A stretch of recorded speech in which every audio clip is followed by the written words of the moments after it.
Au cœur de la vallée de l'ombre noire, le village ancestral de Banzhou vivait depuis des années dans une terreur silencieuse.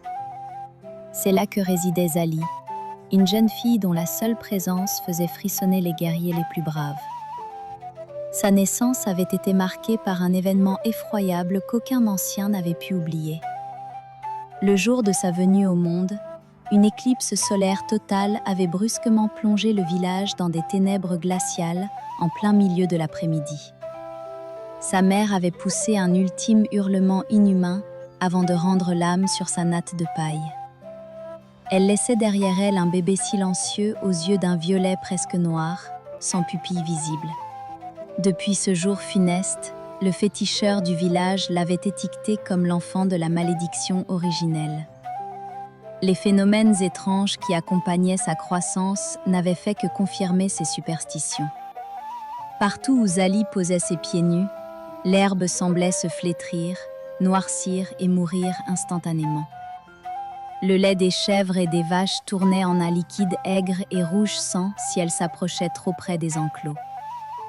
Les murmures haineux des villageois la suivaient en permanence, tel un essaim de mouches charognardes. On racontait même autour des feux de camp que son ombre avait une volonté propre. Certains juraient l'avoir vue s'allonger la nuit, se faufilant sous les portes pour étouffer le bétail pendant son sommeil. Zali grandit donc dans la plus totale solitude. Elle fut reléguée dans une hutte en ruine, isolée aux abords de la redoutable forêt interdite de Kinkeba. L'année de ses 16 ans, une tragédie sans précédent frappa Banzhou. Une sécheresse surnaturelle et foudroyante s'abattit sur la région. Les rivières tumultueuses se transformèrent rapidement en de tristes lits de boue craquelés. Les récoltes d'igname et de mil pourrirent sur pied, dégageant une odeur nauséabonde de chair en décomposition.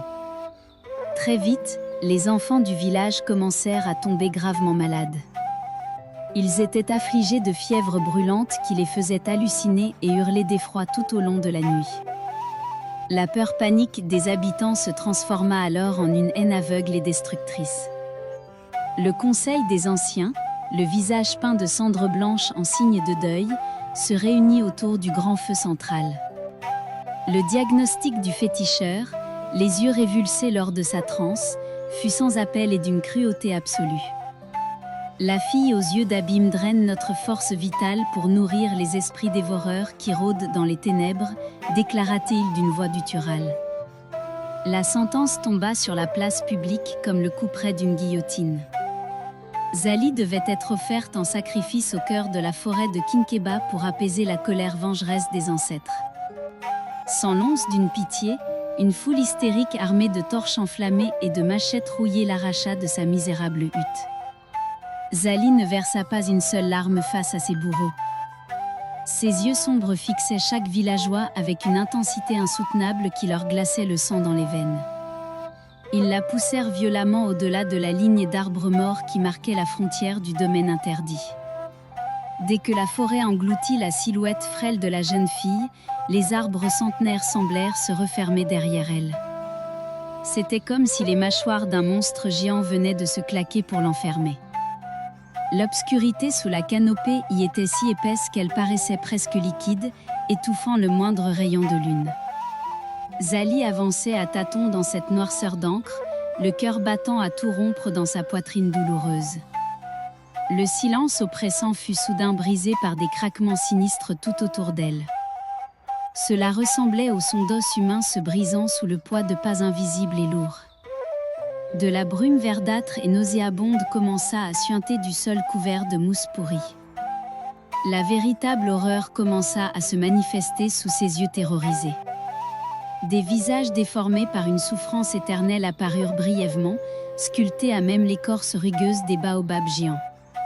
Des chuchotements sifflants et reptiliens s'élevèrent de toutes parts dans les forêts. Ces voix désincarnées prononçaient son nom avec une intonation râpeuse et moqueuse. Zali, viens à nous, enfant de l'abîme. Donne-nous ta chair. Soudain, des dizaines de pères d'yeux rougeoyants comme des braises s'allumèrent dans les ténèbres. Elles